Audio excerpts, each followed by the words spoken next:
Hawke's Bay is now one of the hardest hit regions by Cyclone Gabrielle, with large parts of Napier, Hastings and the wider Cape left without power or communication. Several bridges have been washed away and rivers are swelling their banks. Defence Force assets are now on their way to Hawke's Bay and active rescues and evacuations are currently underway. Community leader Henare O'Keefe of Ngāti Porou, Ngāti Kahungunu are with us now from Te Arangamara in Flaxmere, Hastings. Tēnā koe ao hoa. Thank you for joining us. My pleasure, my pleasure. Now, we know you're incredibly busy at this point, so we want to go straight into it. Let us know, what's the last couple of days been like for you? Well, no pun intended, but it's been a flood of emotions and,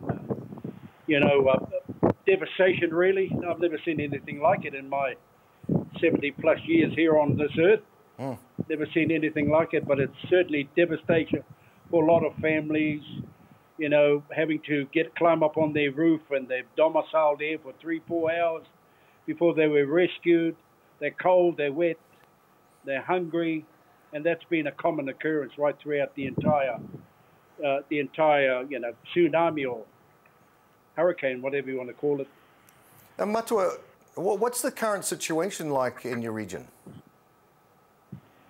Well, the obvious, of course, people are homeless.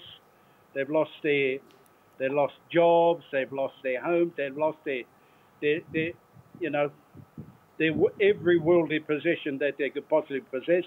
Some of them have lost their dignity. But the situation at the moment, some homes have had no power, no water. That's likely to be the status for quite some time. Days, maybe even weeks. And so that's the status at the moment. What you can normally expect from a lemon weather such as this. Not nice at all. Yeah, we're looking currently at a few pictures. It's devastating to watch, and the difficulties and challenges you're coming up against. We also understand power and communications are out and could take days to restore. What ways is the community helping each other? Well, I'm glad you are. That's probably the most important and best question you'll ever ask throughout this entire interview. This community, Flaxmere and beyond, has stood up. They've gone beyond the call of duty, really. We put it out on social media, the call for food, before the councils and the army and various organisations kicked in. The community beat them to the punch. Right. With pillows and food and hugs and kisses and words of encouragement, blankets. I'm standing outside our Flaxmere Boxing Academy now, so we've turned the ring into sleeping quarters. It's quite a novelty, but those are the lengths we've had to go to, and this community and others have just stood up. It's been unbelievable, unbelievable. Matua, the council says this weather event exceeded expectations. How were you able to prepare, well, as much as possible for the cyclone? That's a very good... I can, in my honest opinion, I think we've been underprepared on many levels. We just didn't expect the severity of what we've experienced, to be honest. And who could blame people? We prepared. We had the infrastructure in place and civil defence and all that. But even then, with all the preparation, that in itself has been found wanting, and I'm not surprised. Well, you're working closely with emergency services. How do you feel they're coping with what's happened? Well, they're coping as well as can be expected, to be honest. And to be truthful with you, brother, we can't just rely on them.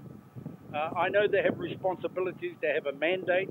They resource to fulfill that mandate. But if you're going to sit back on your hands and say they've got this, well, you'll be sadly mistaken. They have got it, but they cannot do that without the support of community, without the support of all and sundry. But I think they've coped admirably well, given the circumstances.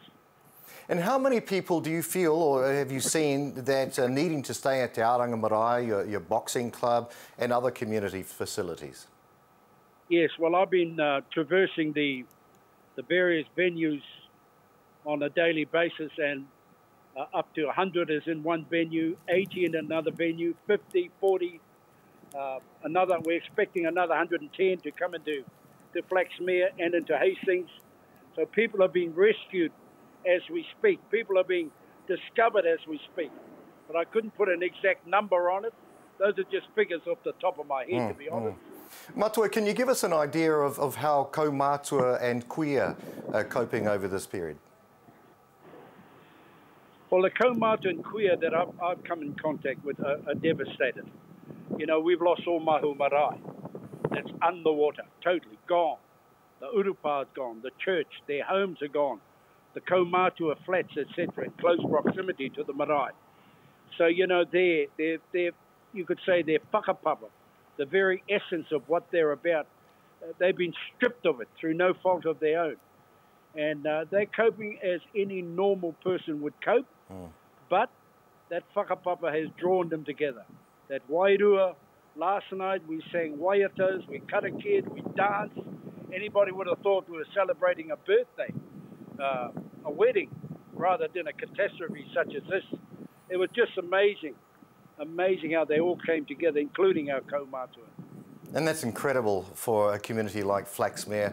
Well done. Henare O'Keefe, community leader from Flaxmere, Hastings. Thank you so much for your time today and appreciate your mahi. Ngā mihi. Kia ora. Take care out there.